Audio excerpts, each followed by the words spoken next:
السلام عليكم. نتمنى اكيد تكونوا بخير، تكونوا في صحه جيده.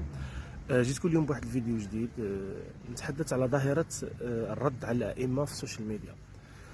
الجرأة اللي ولات عندنا، ولا الانسان ولا نورمال يطلع يدير فيديو يرد على امام، يرد على شيخ. حنا نقولوا مثلا دوك الشيخ ولا الامام مثل اولياء الله الصالحين، يعني رجل دين قاري 60، يصلي بالناس، يعطي دروس، انسان مجتهد في الدين.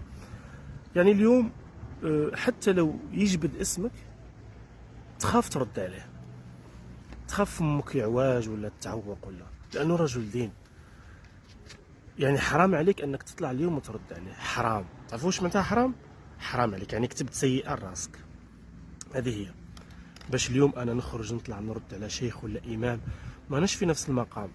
عباك واش معناتها شيخ، واش معناتها انسان حافظ 60، عباك واش معناتها واحد يصلي بالناس. للاسف الناس بعدت، الناس طغات، يحل يدير فيديو ويرد على الامام.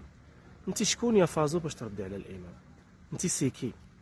هو عالج ظاهره الحجاب، يعني عالج ظاهره من الظواهر اللي ممكن يعني يتطرق لها من ضمن الدروس تاعه، او كي يكون يلقي راه يهضر على حاجه. ولا اكيد هو دوكا اليوم ما يهضرش على ظاهره الحجاب اللي فسرت عليها انت. يعني في وقتاش حابه يهضر؟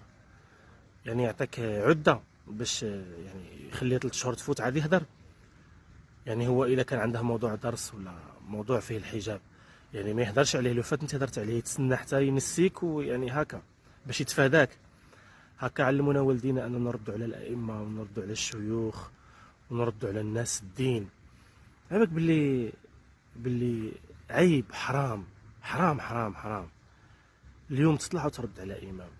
تعرفوا شو الامام عند ربي؟ قاري 60. هاد الظاهره نتاع الرد على الائمه ما جاتش من عدم. فازو طباخه، يعني احنا نصنفوها مع الطباخات، مش كيما كارولين وريبيكا الاشد فتكا كما يقولوا. مشهوره بوصفاتها، مالغري انا كي ندخل القناه نشوفها غير تاكل. بصح احنا نقولوا مشهوره بوصفاتها. هي ما جابتش هاد الاشياء من عندها. باش تعرفوا هاد الامور ولا هاد الجرأه تتمد يدوها الناس من قوم واحد اخرين. ريبيكا طلعت بزاف وين كانت ترد على الائمه، ودخلت في المشكل تاع الامام تاع وهران، وردت على ائمه بزاف في تاريخها، رد على ائمه بزاف. ومع ذلك عندها متابعين نورمال، يعني عندها متابعين يشاهدوها وكأنه ولا شيء. اليوم على بالك كنت تكون في مجتمعنا في الواقع وترد على امام، عباك الصوره اللي تنطبع عليك صوره سيئه. عباك حتى واحد ما يولي الناس قاعد تبعد عليك، انك تعرف واش معناتها انك ترد على امام ولا رجل دين. هنا راك تجاوزت الحدود. باش تشوفوا لما ما تعالجوش ظاهره ونخلوا ظاهره تتجاوزنا ويصير عندها تراكمات، يدوها ناس واحد اخرين تنتقل. يعني اليوم انت هاكا نديروا البوز يا فازو، هاكا ما كاش كاع واش المواضيع كاع خلاصوا، الا اننا نردوا على امام، نردوا على شيخ. باش تعرفوا اليوم الناس راه تنقل العادات السيئه. باش تشوفوا ريبيكا واش راه تنشر في المجتمع. هيا فازو اليوم ردات، غدوه الاخرى انه تقول لك كاين وحدين قبلي ردوا وما صار لهم والو، ما تعوقوا ما عواج. فهمتوني؟ هاكا يدوا ديك الجرأه. ولكن الله يمهل ولا يهمل، يعني يجي ربي نهار اللي يخلص فيك. انا ننصح اي واحد في السوشيال ميديا، حتى لو الامام ذكر اسمك، اكيد هو راه يعالج دوك ظواهر، راه يعالج احداث، يعالج مواضيع، عنده دروس لازم يلقيها، لازم يقدمها. اكيد ما غاديش يستناك انت حتى تكمل انت باش هو يهدر.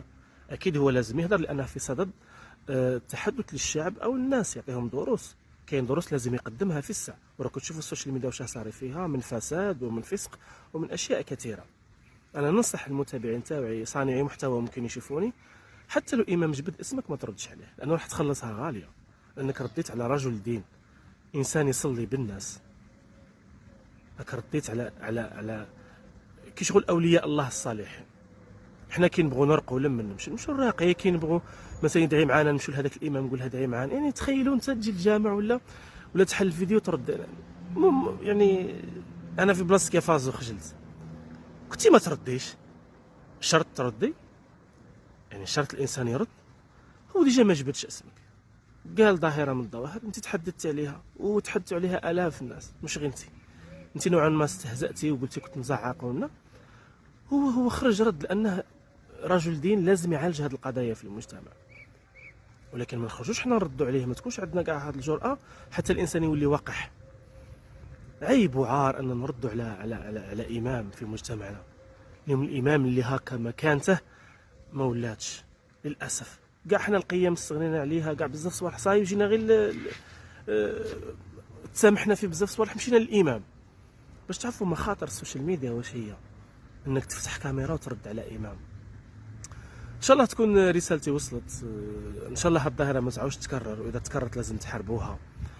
ما تخلوش الناس ترد على الائمه بالساهل وتغلق اللايف بالساهل وتعاود تبدا صفحه جديده بالساهل. اللي يرد على امام ولا لازم توقفوه عند حده. الى فيديو جديد.